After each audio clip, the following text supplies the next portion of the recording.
तो दोस्तों स्वागत है आपका एक और नई वीडियो के अंदर, जिसके अंदर हम बात करने वाले कभी फोर्थ ग्रेड का जो होता है मेडिकल डिपार्टमेंट है, उसके अंदर डॉक्यूमेंट का वेरिफिकेशन चल रहा है। तो उसके अंदर आपको कैसे डॉक्यूमेंट लेके जाना है, कौन कौन से डॉक्यूमेंट लेके जाना है, पुलिस और मेडिकल कब का होना चाहिए, उसके ऊपर सीएमएचओ के सील साइन होने चाहिए या नहीं होने चाहिए, तो ऑल ओवर होता है इस वीडियो के अंदर हम देखने वाले। तो चलिए स्टार्ट कर लेते हैं कि आपको क्या क्या डॉक्यूमेंट चाहिए। तो सबसे पहले आपको काउंसलिंग का जो आपका जो ऑर्डर जारी हुआ वो होना चाहिए, जहाँ पे आपका नाम लिखा हुआ है ना, वो वाली चीज होनी चाहिए। 10th की मार्कशीट होनी चाहिए, 12th की मार्कशीट होनी चाहिए। ठीक है, ये हर एक जिले का ऐसा आया हुआ है, वो आप जो था अपने जिले के ऊपर जो भी आपको अलॉट हुआ है वहाँ पे जाके भी देख सकते हैं। वहाँ पे आपको सीरियल वाइज देखने को मिल जाएंगे। उसके अलावा यहाँ पे ये भी डिटेल मिल जाएगी आपको कि आपको कितने सेट लेके जाने हैं। जैसे ये इस वाले के अंदर 2 सेट मांगे गए, एक तो ओरिजिनल और उसके अलावा उसकी 2 फोटोकॉपी है वो मांगी जा रही है। जैसे अपन ने डीवी के टाइम करवाए थे ना, वैसे के वैसे प्रोसेस है, उसके अंदर कोई ज़्यादा चेंजेस देखने को आपको नहीं मिलेंगे। 10th 12th आपकी बीएससी एमएससी बीए एमए जो भी आपने कर रखी है वो चाहिए होगी। फिर आपने क्या होता है कि उसके अलावा और भी कोई योग्यता हासिल कर रखी है तो वो वाली चीज़। फिर आपका आरएससीटी कंप्यूटर का है।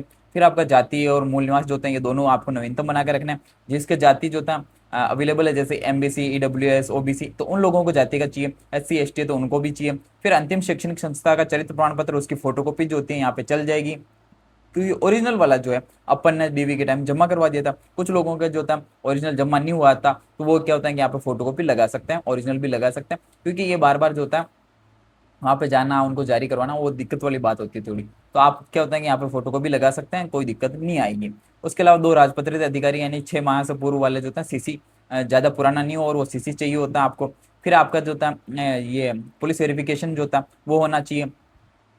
और फिर आप दहेज नहीं लेंगे उसका एक शपथ पत्र। और विवाहित अविवाहित वाला जो होता है ना, वो एक शपथ पत्र बनता वो वाला। और धूम्रपान से संबंधित एक शपथ पत्र चाहिए। आपका 2 से अधिक संतान नहीं होने का जो होता है वो भी घोषणा पत्र होना चाहिए। अगर आपका विवाह हो रखा है तो मैरिज सर्टिफिकेट, और नहीं तो फिर आपको 50 रुपये का एफिट देना पड़ेगा। आपकी पुलिस सत्यापन रिपोर्ट होती है, आपकी स्वास्थ्य जांच प्रमाण पत्र होता है वो ओरिजिनल जो बनेगा ना। और कहाँ से बना के लेके जाना, यहाँ पे देख लीजिए, यहाँ पे लिखा हुआ है जैसे इन्होंने मांगा है वहीं से बना का होना चाहिए। मुख्य स्वास्थ्य एवं चिकित्सा अधिकारी के द्वारा प्रमाणित होना चाहिए। इस चीज का आप जरूर ध्यान रखें कि सीएमएचओ की सील और साइन जरूर होने चाहिए। तो अब ये जितने भी कैंडिडेट क्वेश्चन कर रहे थे कि यहाँ से बना ले वहां से बना ले, अरे भाई क्यों डबल चक्कर काटने हैं, क्यों आपको वापस राउंड काटने की इच्छा हो रही है।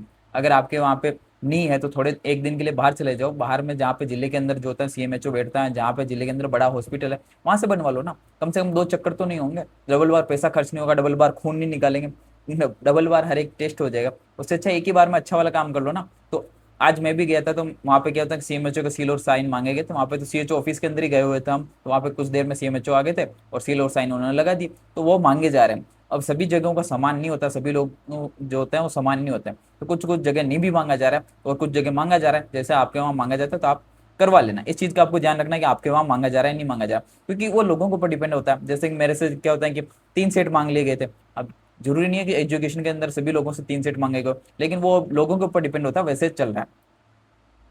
फिर आपका एनओसी होनी चाहिए। अगर आप किसी और डिपार्टमेंट में काम कर रहे हो तो उसके लिए आपको एनओसी लेनी पड़ती है। फिर आप नियत वेतन पर कार्य करेंगे उसके लिए आपकी सहमति पत्र होना चाहिए। और एक आपको स्थायी पता यानी आधार कार्ड की जो होते हैं वो वाली चीज होनी चाहिए। आय घोषणा पत्र, अगर आप किसी विशेष कैटेगरी से एमबीसी ओबीसी तो उनके लिए क्या होता है कि ये वाली चीज चाहिए। और अगर आप शपथ पत्र इनको भी देना होगा, जो 40% से अधिक परसेंट जो होता है पीएच कैंडिडेट होते हैं, विधवा जो महिला होती है, परित्यक्ता जो महिला होती है और एकल महिला जो होती है, इनको भी जो होता है सर्टिफिकेट देना पड़ता है। क्यों? क्योंकि इन्होंने उस कैटेगरी का फायदा लिया है ना। जब आप किसी कैटेगरी का फायदा लोगे तो आपको उस चीज के बारे में बताना तो पड़ेगा ना कि मैंने इस कैटेगरी का फायदा लिया है, ये सर्टिफिकेट है मेरे पास, सबूत है। तो ऐसे क्या होता है आपको डॉक्यूमेंट लेके जाना। अब बात कर लेते हैं डॉक्यूमेंट के अलावा आपको एप्लीकेशन में क्या लिख के जाना है, ऑनलाइन ऑफलाइन क्या रहेगा। तो ये वैसे तो मैंने आपको सारे डॉक्यूमेंट बता दिए। अगर आप फिर भी समझ नहीं आ पाते हैं तो मैंने एक अच्छी खासी पीडीएफ के अंदर आपको बता दिया। आपको चाहिए होता है क्या, एक तो स्वास्थ्य प्रमाण पत्र, ठीक है, इस चीज का आपको ध्यान रखना। एक पुलिस वेरिफिकेशन चाहिए होता है। 2 से अधिक संतान नहीं होने का जो होता है शपथ पत्र आपको देना पड़ेगा।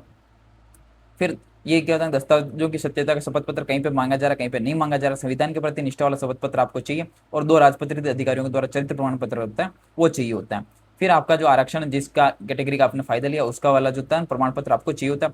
दहेज नहीं लेने का स्वयं घोषणा पत्र जो होता है आपको सभी को चाहिए। ठीक है, फिर विवाह अगर आपका हो चुका है तो आपका मैरिज सर्टिफिकेट, आप धूम्रपान गुटखा आदि का सेवन नहीं करेंगे उसका वाला भी सर्टिफिकेट। ये टीएसपी वालों के लिए एक विशेष मूल्य निवास जो होता है उन लोगों को लगाना, इस चीज का आपको जरूर ध्यान रखना। अब बात कर लेते हैं, ये तो मैंने आपको मोटी मोटी डिटेल बता दी। अब आपका जितना भी जो मेडिकल डिपार्टमेंट है उनका जितना भी कार्यक्रम हो रहा है वो डिजिटल तरीके से हो रहा है। तो आपको ये वाली चीज़ जरूर ध्यान रखनी है कि अपने जो भी स्टेप है उनको कंप्लीट करना है। उसके बाद एक के बाद एक जो होता है ना आपको आगे बढ़ना है। 3rd स्टेप कंप्लीट करोगे तो 4th में पहुंचोगे, 4th में कंप्लीट करोगे तो 5th में, और 5th से 6th में, और 6 आपकी जो होती है सबसे लास्ट वाली है जो कन्फर्मेशन हो जाएगा डीडीओ के द्वारा जो होता है ना वहाँ पे हो जाएगा। फिर आपको फिफ्थ स्टेप में कहाँ जाना है, तो वहाँ पे लिखा हुआ आ जाएगा कि फिफ्थ स्टेज में जो था आपको जो था ऑफलाइन कहाँ पे जाना है, और ऑनलाइन भी जो था आपको दस्तावेज सबमिट करने हैं। तो ऑफलाइन जो था सीएमएचओ ऑफिस में जाना है या फिर आपको कहाँ जाना है, तो वो भी आपको जो था बता दिया जाएगा। और वो सारा का सारा जो था ना आपको ऑनलाइन पता चल जाएगा कि मुझे कहाँ बुलाया गया, कहाँ नहीं बुलाया गया। इस चीज़ का आपको ध्यान रखना है। तो ऑनलाइन भी आपको दस्तावेज जो होते हैं वो सबमिट करना है, और ऑफलाइन जो होते हैं वो भी लेके जाने हैं। शपथ पत्र आप ये वाला देख सकते हो कि यहाँ पे शपथ पत्र जो है दहेज संबंधी, ये वाला जो है टेलीग्राम पे जो है फाइल वाले सेक्शन के अंदर जाओगे आपको मिल जाएगा। संविधान वाला जो है ऐसा होता है, और वचनबंध जो होता है वो प्रपत्र जो होता है ना वो ऐसा होता है। तो ये वाली चीज आप साथ में लेके चले जाना, इनकी प्रिंट निकलवाना, और फिर आप एफिडेविट बनवा सकते हो। अब क्या होता है, जो 2 संतान वाला शपथ पत्र है वो ऐसा होता है, तो सारे के सारे आपको टेलीग्राम पे मिल जाएंगे। ठीक है, इस चीज का आप टेलीग्राम से ले लेना। अब और भी आपका जो जॉब के अंदर क्या क्या वर्क होते हैं, ये चीज़ भी मैं आपको टेलीग्राम के ऊपर प्रोवाइड करा दूंगा, तो वहाँ से आप देख सकते हो कि आपकी जॉब के अंदर क्या, तो आपके वर्क क्या रहेंगे, आपको क्या काम करना होगा। तो ये सारी चीज़ें जो थी आपको टेलीग्राम पे देखने को मिल जाएगी। उसके अलावा ये हर एक जिले का अलग अलग है, वहाँ पे उन लोगों से क्या डॉक्यूमेंट मांगे जा रहा है वो मैंने आपको बता दी। उसके अलावा ये जो था, अगर आप कार्यक्रम करने जा रहे हो, ऐसी एप्लीकेशन जो होती है आपको लिख के वहाँ पे देनी पड़ेगी। इससे मिलते जुलते लिख लेना, कोई दिक्कत नहीं है। थोड़ा बहुत आगे पीछे हो जाता है तो कोई दिक्कत नहीं आती। सेवा में श्रीमान जो था मुख्य चिकित्सा अधिकारी के नाम से लिखनी है, ठीक, चिकित्सा स्वास्थ्य अधिकारी के नाम से। और विषय जो था ये वाला आपको विषय लिखना, यहाँ पे जो जो विषय लिखा हुआ है ना वो विषय लिखना। उसके अलावा आपको ज्वाइनिंग के लिए जा रहे हो वो डेट लिखनी है, और आपका जो संदर्भ संख्या होती है ना वो चीज़ भी बतानी कि मेरा इस वाले संदर्भ से जो था ना मेरा सिलेक्शन हुआ है और इस पद के ऊपर हुआ है, तो आप मुझे यहाँ पे कार्यग्रहण की अनुमति प्रदान करें। फिर नीचे जो था आपकी डिटेल दे देनी है कि ये मेरा नाम है, ये मेरे पिता का नाम है, ये मेरा मोबाइल नंबर, एप्लीकेशन आईडी, ऐसे करके आपको सारी जो है डिटेल देनी है। ऐसे एप्लीकेशन आपको लिखनी है। इस चीज़ का आपको जरूर ध्यान रखना है। ठीक है, डॉक्यूमेंट आपको सारे ओरिजिनल ले जाना है। आपको जो जहाँ पे भी अलॉट हुआ है ना, जो अगर बोला जाता है कि सीएमएचओ ऑफिस में लेके आओ, तो वहाँ जो था सारे के सारे ओरिजिनल होते हैं, उनके 2 सेट लेके जाना। और ऑनलाइन भी जो था आपको सबमिट करवाना है, तो इस चीज़ का भी आपको ध्यान होना चाहिए।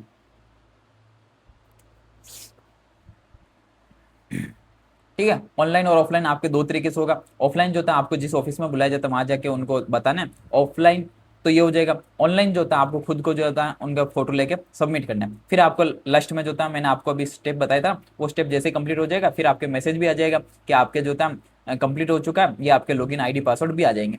ठीक है, ऐसे आपका कंप्लीट हो जाएगा चिकित्सा विभाग के अंदर। बाकी और भी अगर आपका कोई क्वेश्चन रहता है किसी से रिलेटेड, बाकी तो मैंने एप्लीकेशन शपथ पत्र सारे आपको बता दिए।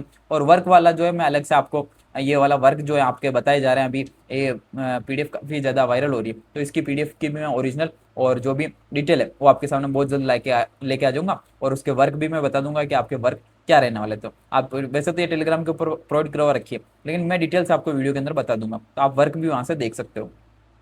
ठीक है, जानकारी आपको अच्छी लगी तो आप चैनल को सब्सक्राइब कर लेना ताकि आपको ऐसी जानकारी मिलती रहे।